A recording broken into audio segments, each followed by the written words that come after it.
Whether you operate one forklift or thousands, one location or hundreds, the new My Toyota customer portal can help you optimize your operation and material handling equipment. This one-stop, free-to-use platform is designed to help you take control of your information and make smarter decisions, all at the touch of a button. Register and access your data today at my.toyotaforklift.com. That's my.toyotaforklift.com. Today's warehouse needs to keep inventory moving smoothly and quickly. Meet these challenges with on-demand warehouse labeling from Brother Mobile Solutions. Our mobile and industrial printers will help optimize your operations to achieve the speed, reliability, and durability your warehouse needs. With easy integration for existing warehouse technology, convenient portability, and upfront affordability, Brother Mobile Solutions is at your side when it comes to warehouse labeling. Try one for free today by visiting brothermobilesolutions.com/new warehouse or click the link in the show notes. That's brothermobilesolutions.com/new warehouse to try one for free today.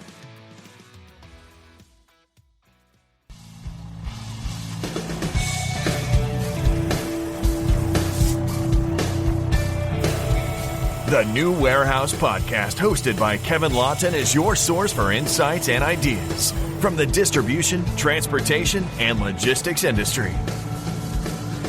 A new episode every Monday morning brings you the latest from industry experts and thought leaders. And now, here's Kevin.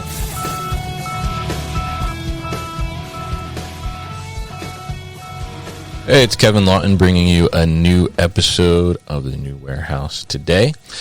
Today, I'm going to be joined by Conor McGuinness. He is a partner at Heartland Ventures, and he's going to join us today to talk a little bit about Heartland, what they do, and also talk to us about his perspective and their perspective on a warehousing and fulfillment space currently. And talk to us a little bit about the kind of the climate for VCs out there as in regards to the distribution, warehousing, logistics space and how they're kind of interpreting innovations that are happening now. So Conor is going to give us a little insight on that side of things. So Conor, welcome to the show. How are you?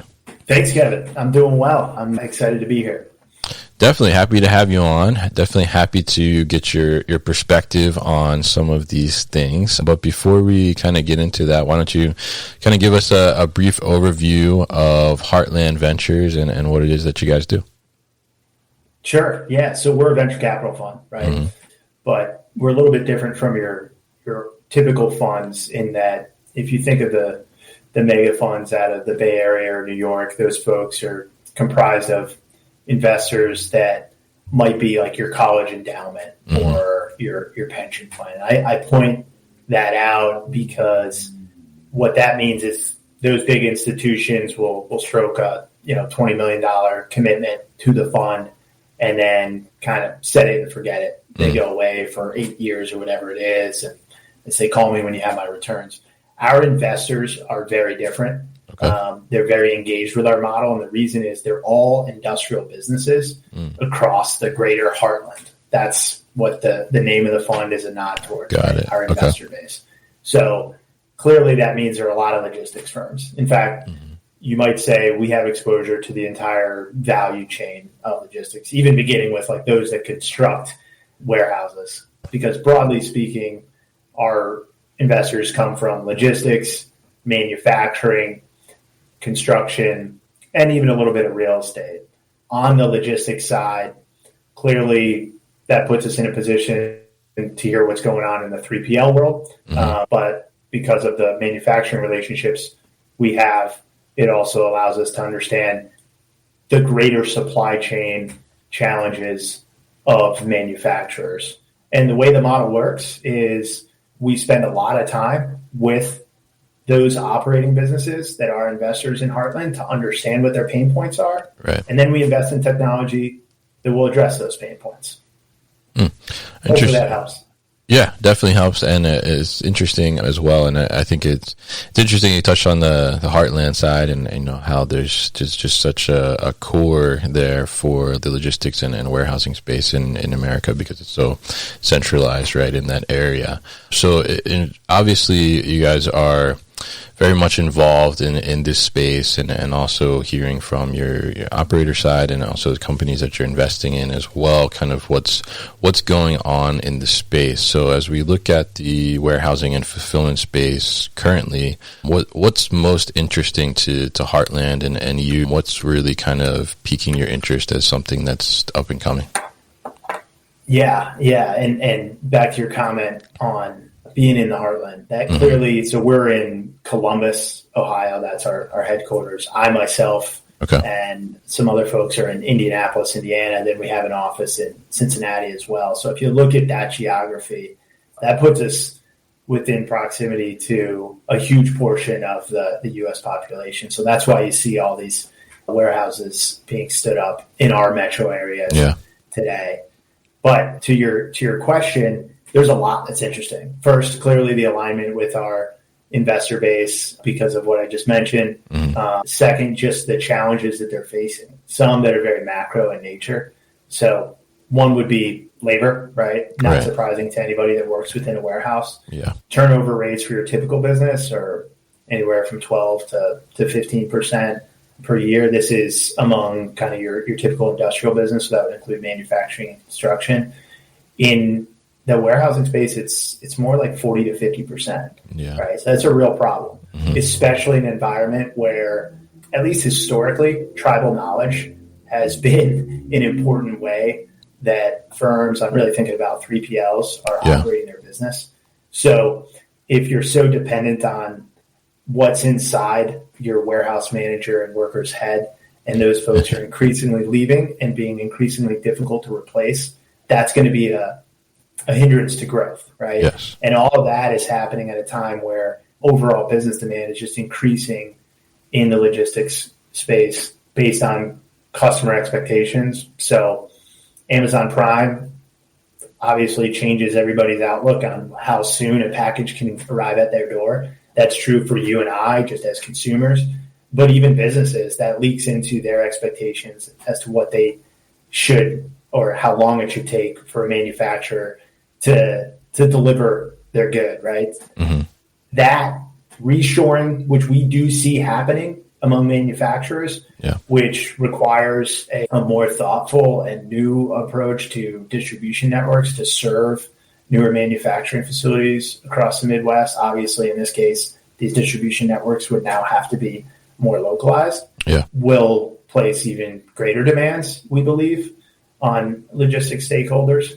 And if you look across the landscape today, it's something like 20% of warehouse operators are using sophisticated operation. If I'm doing my math right, that means 80% are not. Yeah. And therefore, as an investor in technology, we see a huge opportunity for really smart founders of warehouse tech to add value to these operations that need it now more than ever.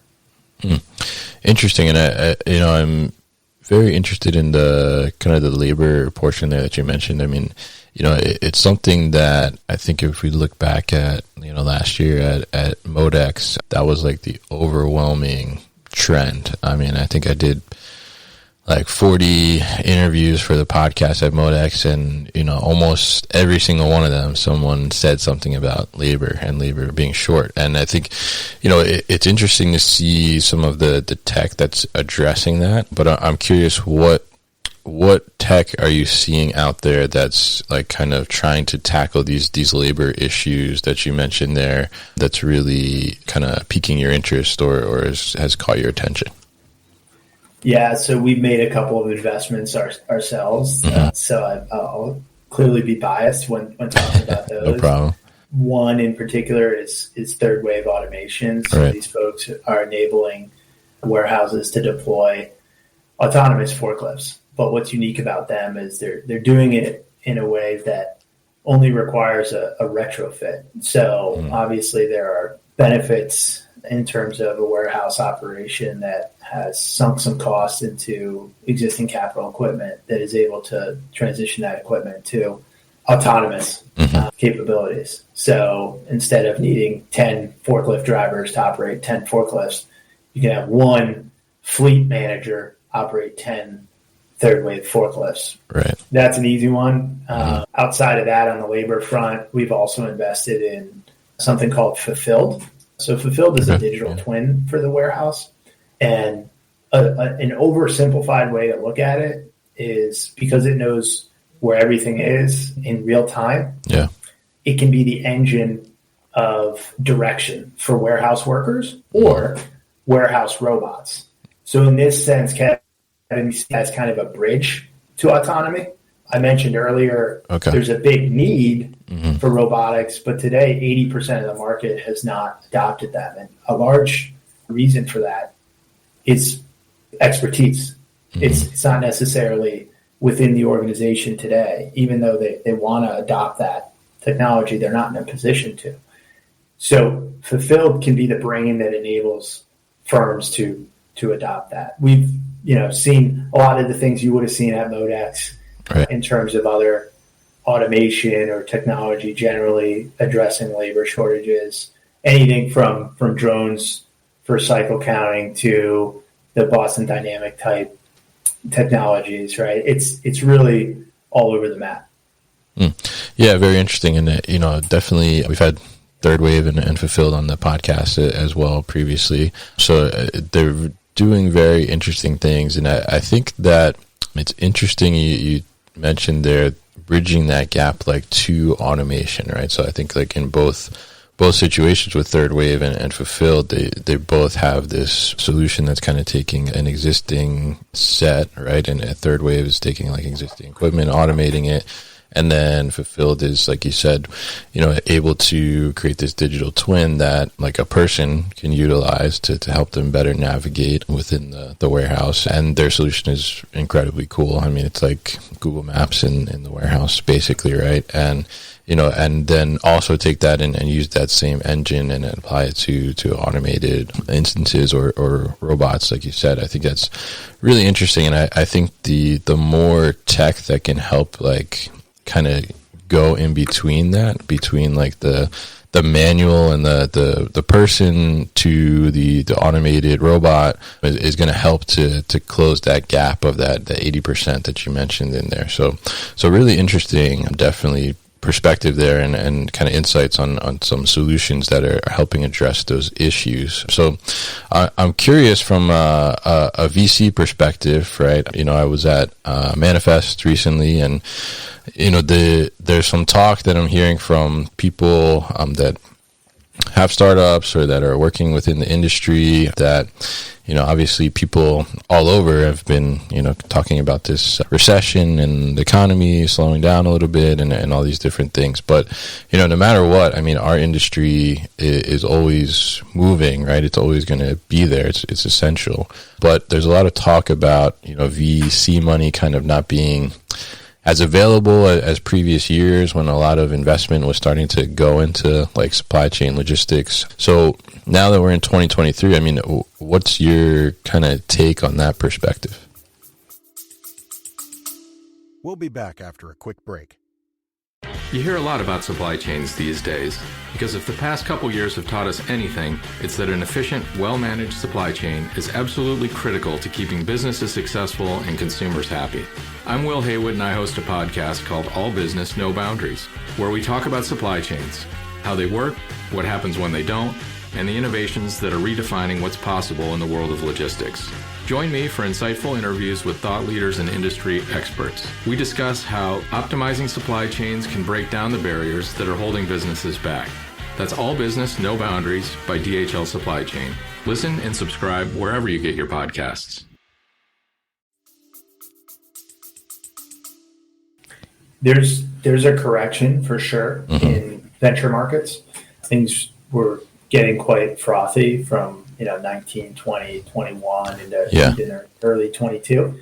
No question about it. So overall, I think it's probably healthy that there's a bit of a correction in terms of the way that technologists can look at this. I would say two things. One, those corrections will be more painful for those later in the funding cycle.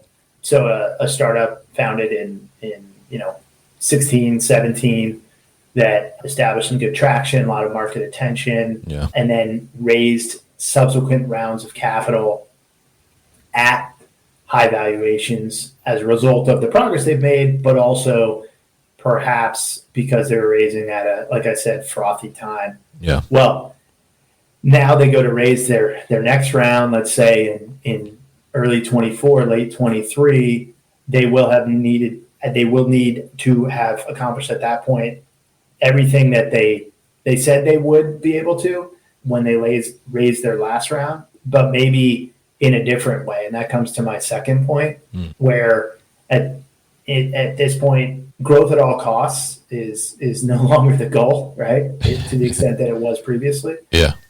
Profitable growth is the byword. And that should be taken into account earlier than it would have been in the maturation of the business. Founders at Series A today are going to be asked questions about path to profitability that perhaps they weren't asked previously. These are good things for the health of the business and for getting to real value, which at the end of the day is what Heartland is trying to achieve. If you think about kind of our investors' double bottom line, it's to get a great return on their investment. Yeah. And to get that because they're getting exposure to companies that are helpful to those types of businesses. If a technologist is able to provide value that's real, and to our earlier discussion, adoptable by a segment of the market that has historically struggled with adoption, then that company will succeed. But now they also need to take into account, increasing investor concerns around things like profitability. I don't think those are unreasonable demands, and I think in our case we're lucky to have a lot of founders that are thinking in those terms already.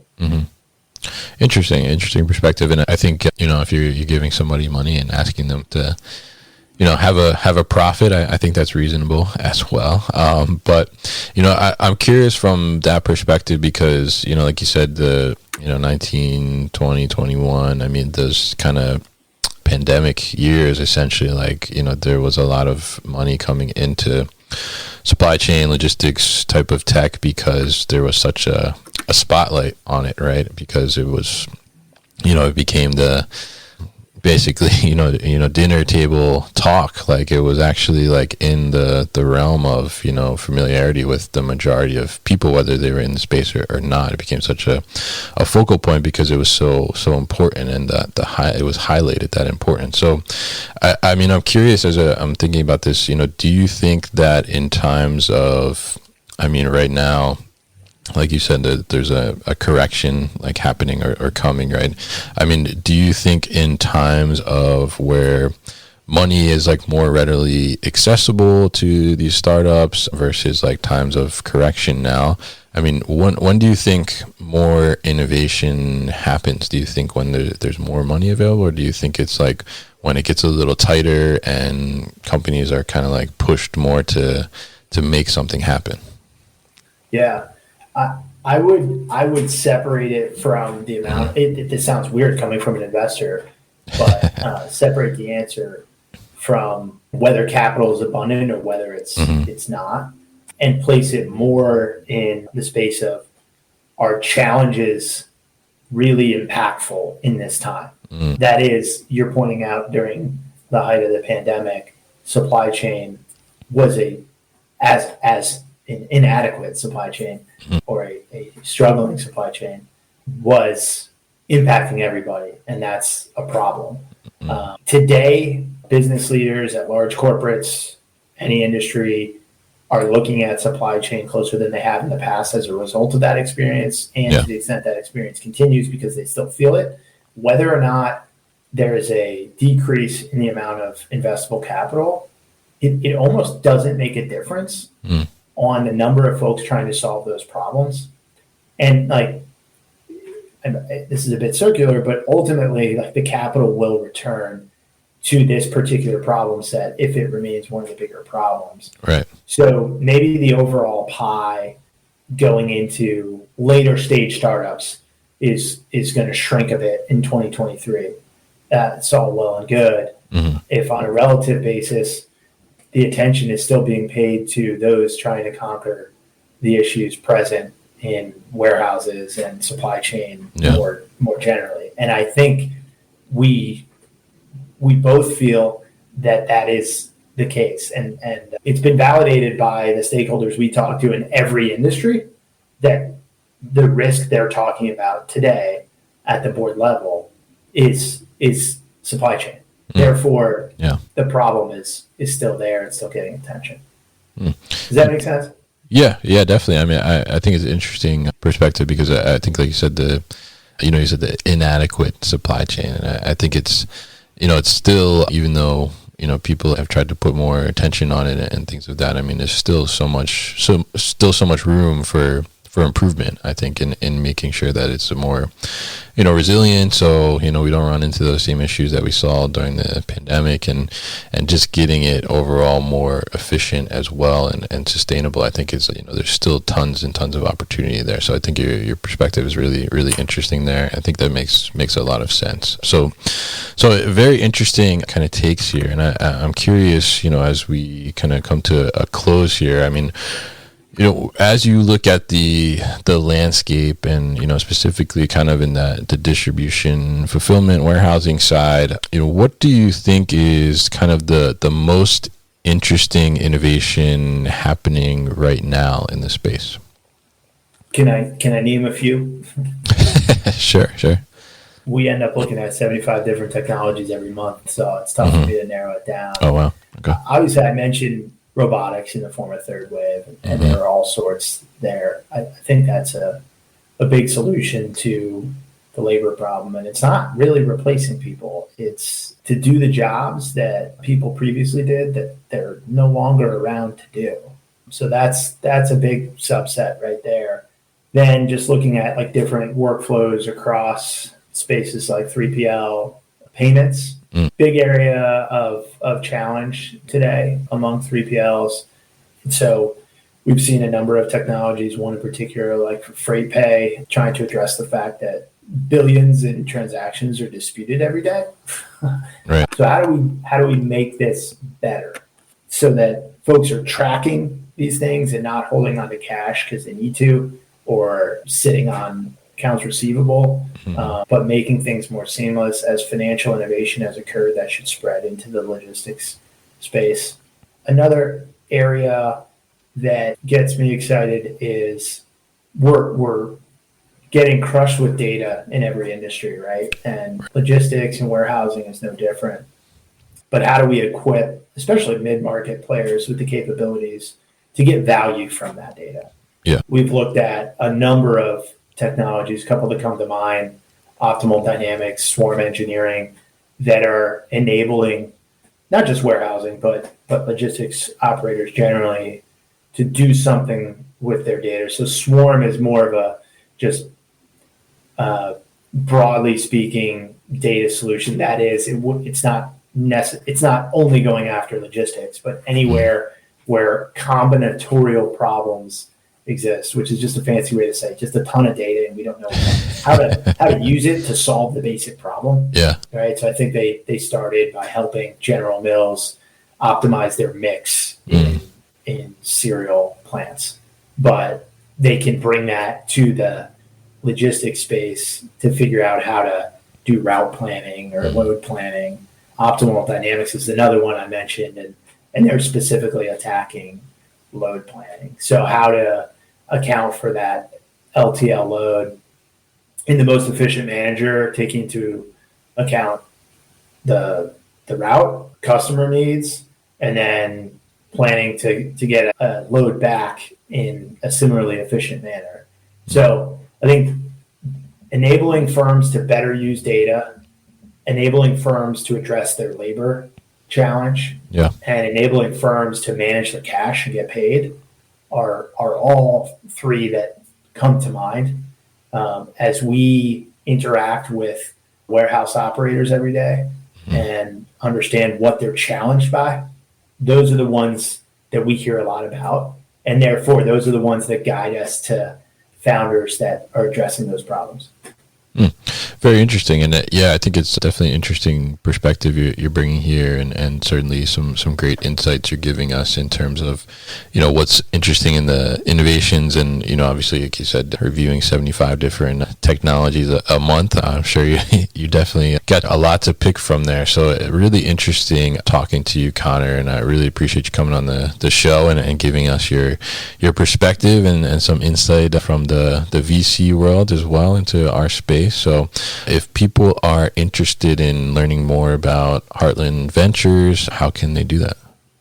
You could reach out to myself, Conor, at heartlandvc.com. So that's CONOR at heartlandvc.com. Be happy to chat with anybody, especially in the warehousing world, as really that's what we do every day.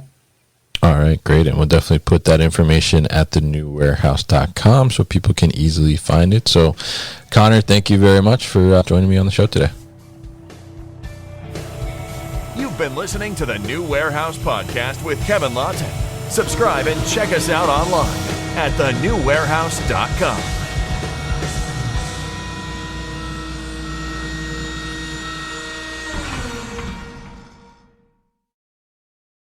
Thank you for listening to this episode. If you want more content from the New Warehouse, check out our new video series called All Hands on LinkedIn. Just search for the New Warehouse on LinkedIn and follow along.